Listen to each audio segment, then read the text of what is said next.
Hello friends and welcome to this edition of On the Farm. Location, Brown Hill, farm being operated by the Passad family, Nevis' most prominent watermelon producer. We took the opportunity to visit this farm to hear about low tillage. When we come back, our feature.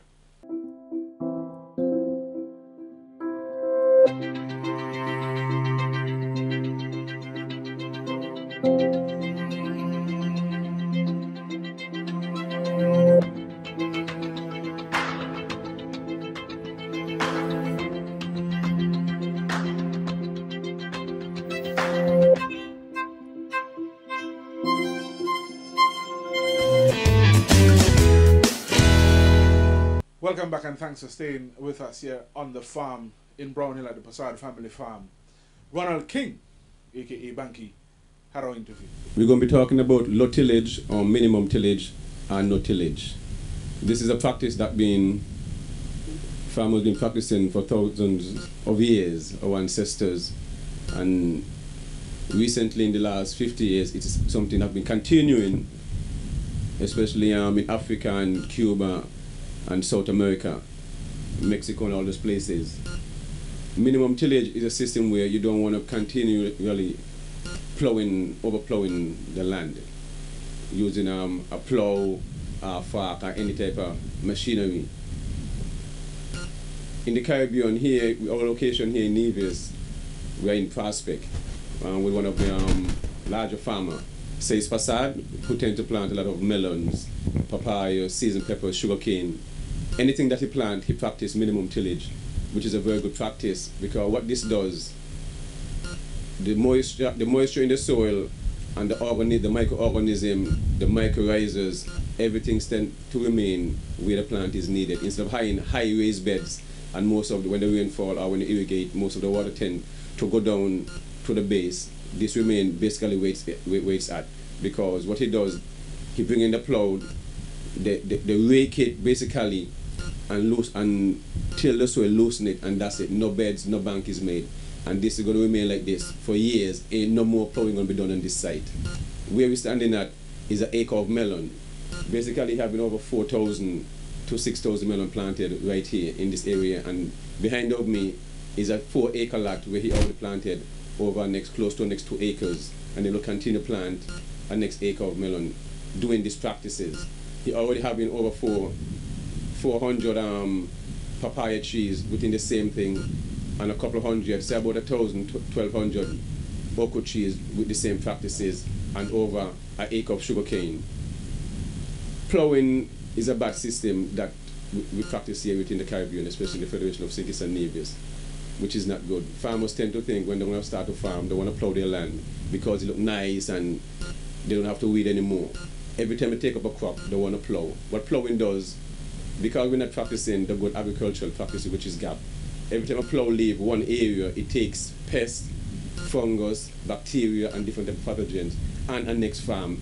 Every time, so now on this farm, if a plow come here, because good practices are not being used, which means every time a plow come into your property, you really should have a dip system where the tractor drives through, or a power washer with some bleach.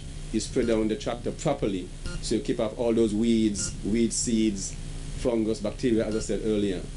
This is not practiced here within the Federation, so you realize most farmers tend to have different weeds showing up on their farms over and over and over. When every time a plow come on your property, and you keep plowing every time you create a hard pan underneath, plus the tractor rolling on the beds, compacting the soil, preventing good aeration and drainage, and you're overturning your mycorrhizas, which are good fungi that help the plant take up its nutrients. Also clean your earthworms, the good microbes, and all the necessary nutrients like nitrogen, which is overturning the soil, and that eventually is escaped in the soil, in the air, which is bad. So by minimum tillage, your nutrients remain where it's at. It prevents erosion. With all this heavy rainfall we've been getting for the last month or so, you realize this environment, there is no erosion taking place. As you look at the soil, you can see the moisture just where it is. So this now helps the farmers to water less. So whereas he can be saving on a water bill, you understand? And with all the plowing and plowing and plowing, this also, and some areas where you have high sloping land, this is one of the areas you can also practice low tillage, where the soil not going to move the same way. You're going to retain weight just as because you don't have any raised beds or any banks, which is going to make it, plus high wind also, always a windy area also. So this also is a practice which remain prudent in an area like this, where, you know, having beds high would move a lot of the soil, and every time an inch of soil is moved, it's not going to come back. It's going to take at least the next 5 to 1,000 years to bring another inch of soil right here in this area. So this type of practice is very encouraged, and I want to give echo to farmers: stop overplowing their land. Every time you take out a crop, you just want to plow. That is very bad practices. Then you end up with a lot of different weeds, and then it creates you to reduce the amount of spraying with herbicide, which is also a bad practice. Anyway, so eliminate all these practices if you keep out the plow out of your land and find different weeds coming in. So I encourage everyone, especially farmers within wherever you tend to see this video, whether it's in the Federation or within the Caribbean, as far as it reach, low tillage or minimum to do something. The Department of Agriculture is pushing, and to hope that more farmers would cut back on some of the expenses when it comes to bringing in a plow to plow their land. And just the land can, just like this land gonna still like this, and keep planting and planting until the lifetime of the farmer and his family. You don't have to plow this land again. Anything else?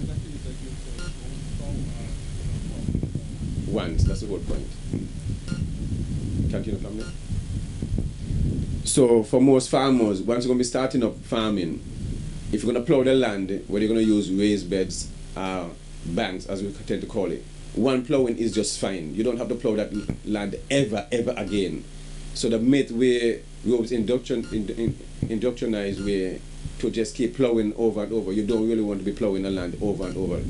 Yes, you might see grass and weeds. All you need to do is just cut all those grass. Some might want to use herbicides, but which I'm not in favor for, because most of these herbicides tend to stay in the soil, and then the plant will take it up same, which is bad for our health. But once you have a weed whacker and you cut that grass remains there and build back up your soil, improve your drainage and aeration and stuff like that, which is better for the plant. We take up add more nutrients, nitrogen and stuff to the soil. So encourage farmers not to keep plowing their land every time they take out a crop, which means most farmers will plow their land every 3 months to 4 months once a crop is taken out, just over and over and over. So within a time, one piece of land plot has been planted and plowed 4 times. That is very bad. Operator, Mr. Says Passad. So Mr. Passad, I mean just explaining what is minimum tillage or low tillage, and you're one of those farmers who I use as a model. I try to push this type of practice because we tend to overplow here the Federation of Sinks and Nevis. So I wanted to tell the audience, how long have you been doing this, and how does the improvement of the crop shows prior to when you used to have banks or beds, more or less? Okay, the low tillage is very beneficial for me, and it will be beneficial for everybody. The benefit in it, you don't have to bring in the plow, especially if you're in a stony area where the plow cannot work, you're in a slope where the tractor cannot be used.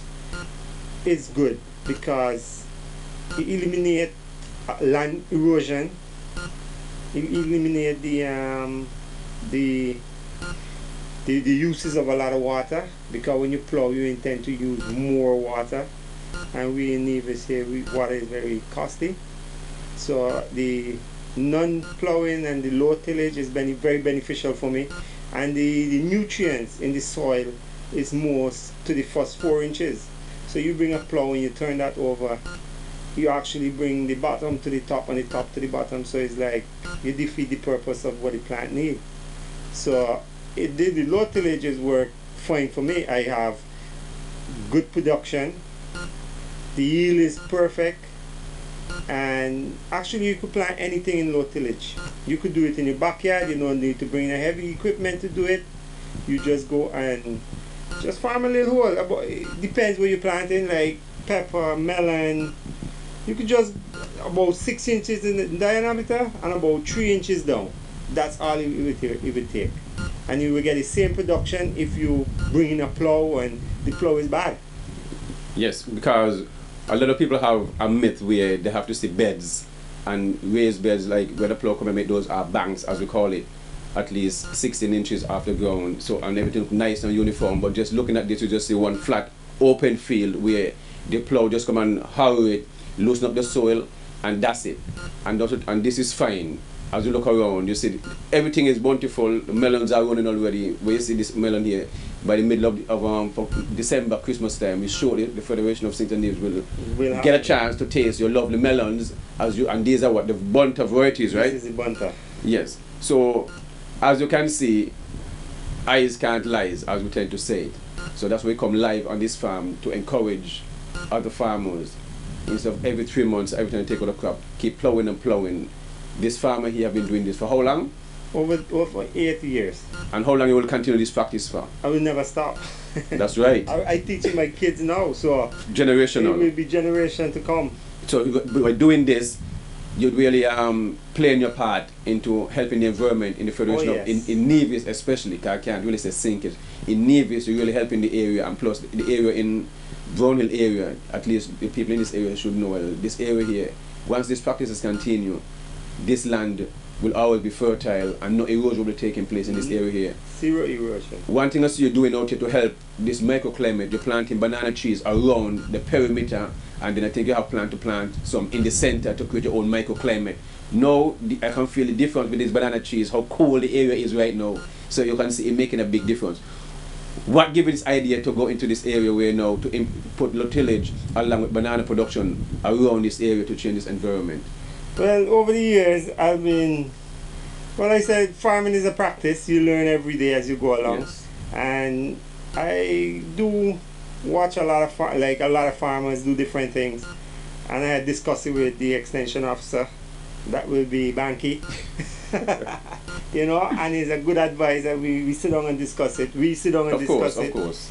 And today I actually feel the benefit, not only seeing it, yes, you feel the benefit in terms of the coolness, of course, especially the high wind what we have last couple of weeks. It worked well. It do a windbreak also. Of course, yes. And you coordinate some seasoning pepper. You could do herbs. You could do lettuce. Everything. I believe the local fine thyme will do excellent under it too, because it's a cool, yes, and it's a natural shade. So I think it's a good idea. I don't think it's a good idea. I know it's a good idea, and I will continue practicing. Anybody need any advice? You could come in Brownhill. I'm willing to share my view with you and walk you through it so you get an idea how you could go about doing it. Well, that's it for this edition of On the Farm. 5 acres of land, low tillage, an acre a day. So in 5 days, you would have planted out 5 acres. It's not difficult once you're committed to doing what needs to be done in the low tillage model. Prasad has an open farm and he's willing to take you through his farm to show you how he has operated for 8 years using low tillage. And of course, you would have seen the bounties of his labor, his melons, and his other products. Spoke about okras and sugarcane, and of course some papayas, breadfruit. Well, not breadfruit yet, bananas, seasoned peppers, you're all here. So give Prasad a call, come visit. You may very well be interested in starting your farm using low tillage as your model. Well, that's it for this edition, and until next time, I am Rohan Iles, and I'll see you on the farm.